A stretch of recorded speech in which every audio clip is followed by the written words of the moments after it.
அனைவருக்கும் வணக்கம். நம்ம ரடா கணிதம் சேனல்ல போட்டித் தேர்வு கணக்குகள் பார்த்துட்டுருக்கோம். அந்த வரிசையில வடிவியல் கணக்குல வடிவியல் சீரிஸ் பார்த்துட்டுருக்கோம். இதுக்கு முந்தைய வீடியோக்களையும் பார்த்துருக்கோம். அது நம்ம டிஎன்பிசிங்கிற பிளேலிஸ்ட்ல இருக்கு. பார்த்து பயனுள்ளதா பயன்படுத்திக்கோங்க. இப்ப என்ன சொல்றாங்கன்னா, 2 மீட்டர் நீளமுள்ள கயிறு ஒழுங்கான வட்டமாக மாற்றப்படுகிறது எனில் வட்டத்தோட பரப்பு. 2 மீட்டர் நீளமான கயிறு என்னவா மாத்துறாங்கன்னா, வட்டமா மாத்துறாங்க. கயிறு வட்டமா மாறுதுன்னா, அந்த கயிறுங்கிறது வட்டத்தோட எதற்கு சமமா இருக்கும்னா, வட்டத்தோட சுற்றளவுக்கு சமமா இருக்கும். வட்டத்தோட எந்த அளவுக்கு சமமா இருக்கும்? சுற்றளவுக்கு. பாருங்க. இப்ப வட்டத்தின் சுற்றளவுன்னு நம்ம எத எடுத்துக்கணும்னா, வட்டத்தின் சுற்றளவை நம்ம எத எடுத்துக்கணும்னா, கயரோட நீளத்த எடுத்துக்கணும். கயரோட நீளம். வட்டத்தின் சுற்றளவுக்கு என்ன ஃபார்முலா? 2πr.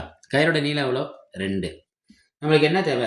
6 தான் தேவை. அப்ப 6க்கு 2 பெருக்கல் இந்த பெருக்கல்ல இருக்க எல்லாமே இங்க வகுத்தல்ல வந்துரும். இந்த 2 இந்த 2 என்ன ஆயிரும்? கேன்சல் ஆயிரும். அப்ப r நம்மளுக்கு என்ன கிடைக்கும்? 1/π. r என்ன கிடைக்குது? 1/π.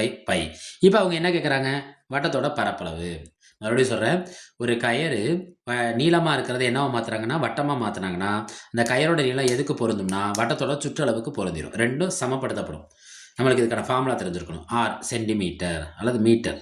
r என்னது? மீட்டர். ஆரம் கிடைச்சிருச்சு. இந்த கேள்வியில் என்ன கேட்டிருக்காங்க? பரப்பு. வட்டத்தின் பரப்பளவுக்கு என்ன ஃபார்முலா? Pi r square.